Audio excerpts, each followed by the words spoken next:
Okay, let's start with a word that we hear often in math, axiom. Do you know what an axiom means? Any statement that is accepted to be an established truth without any specific proof is called an axiom. We know that any line extends to infinity, but nobody knows where infinity is. So this statement is an axiom. In mathematics, an axiom would be a statement like a plus b is equal to b plus a. We can prove it by taking values for a and b, but there is no theoretical proof for this. But why are these axioms so important? That's because they form the fundamentals on which we build our theorems. So, let's start our lesson by looking at the primary axioms related to angles. Our first axiom states that if a ray stands on a line, then the sum of the two adjacent angles so formed is 180 degrees. So, if we take a look at this figure, the adjacent angles formed on the straight line are A and B. By this axiom, we get A plus B is equal to 180 degrees. Along the same line, we have the second axiom, which states that if the sum of two adjacent angles is 180 degrees, then the ray stands on a line. This is essentially the converse of the first axiom, isn't it? Here, a converse is the same statement that is said the other way round. For example, if we state that the sun rises in the east, then the converse of that statement would be if a given direction is east, then the sun will rise from there. In fact, we can combine the two axioms that we just saw and come to a conclusion, where it can be said that if the sum of two adjacent angles is 180 degrees, then the non-common arms of our angles form one straight line. Such a pair of angles is called a linear pair, and this axiom is referred to as the linear pair axiom. Also, the two angles that form the linear pair are called linear angles. In fact, all the angles that together form a straight line are called linear angles, and they add up to give 180 degrees. We'll now move on to our important theorems that are based on the linear pair axiom. Our first theorem states that if two lines intersect each other, then the vertically opposite angles are equal. Now, a theorem is going to need proof. So let's prove this theorem while taking it one step at a time.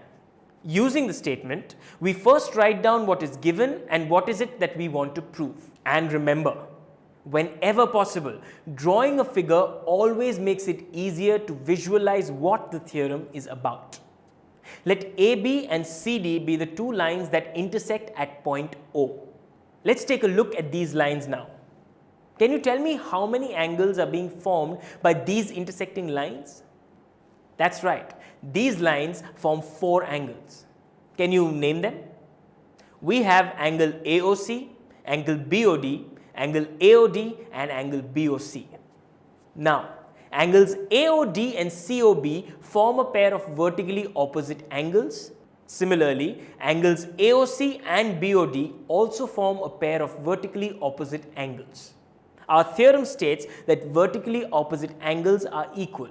So, essentially we want to prove that angle AOC is equal to angle BOD and angle AOD is equal to angle BOC. And we have to prove this using the linear pair axiom that we just studied, which means that we have to find the linear pairs here and somehow use them. Do you already see a glimmer of an idea forming in your mind? Cool, let's build on it. Now, we can see that ray OA stands on the line CD. Using our linear pair axiom, we can conclude that angle AOC plus angle AOD is equal to 180 degrees. We'll call this statement 1.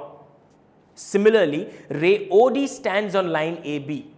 Again, using the linear pair axiom, we can say that angle AOD plus angle DOB is equal to 180 degrees. Let's call this statement 2. From statements 1 and 2, we can conclude that angle AOC plus angle AOD is equal to angle AOD plus angle BOD. Angle AOD is a common factor on both sides, and on cancelling it out, we get that angle AOC is equal to angle BOD. This completes our proof. Similarly, we can prove that angle AOD is equal to angle BOC. Now that was super easy, right? Now let's see how easy it is to use this theorem and actually solve a problem. Are you excited? So am I. And here's our problem statement. We have three lines PS, QT and UV that intersect at point R. Angle PRQ plus angle SRV is equal to 80 degrees. Angle SRT measures 50 degrees. We have to find angle SRV and the reflex of angle URT. Let us assume that angle PRQ is X, angle QRV is A and angle VRS is Y. Let's take a look at this figure now. We can see that angle PRQ and angle SRT are vertically opposite angles. Since vertically opposite angles on intersecting lines are equal, we can deduce that X is equal to 50 degrees. Now, it is given that angle PRQ plus angle SRV is equal to 80 degrees. So we can write this as X plus Y equal to 80 degrees. Substituting the value of X as 50, we can conclude that Y is equal to 80 minus 50, that is 30 degrees. And so, that's the solution to the first part of our problem. That is, we have angle SRV equal to 30 degrees. Moving on to the second part of our problem, we need to find the reflex angle of URT. Do you know what a reflex angle of any given angle is? Let's say that we have an angle as theta. So the reflex angle of theta is basically 360 degrees minus theta. And so to find the reflex angle of URT, we need to find the value of angle URT. Now from the figure, we can see that angle URT is vertically opposite to angle QRV or angle A. So let's first find the value of A.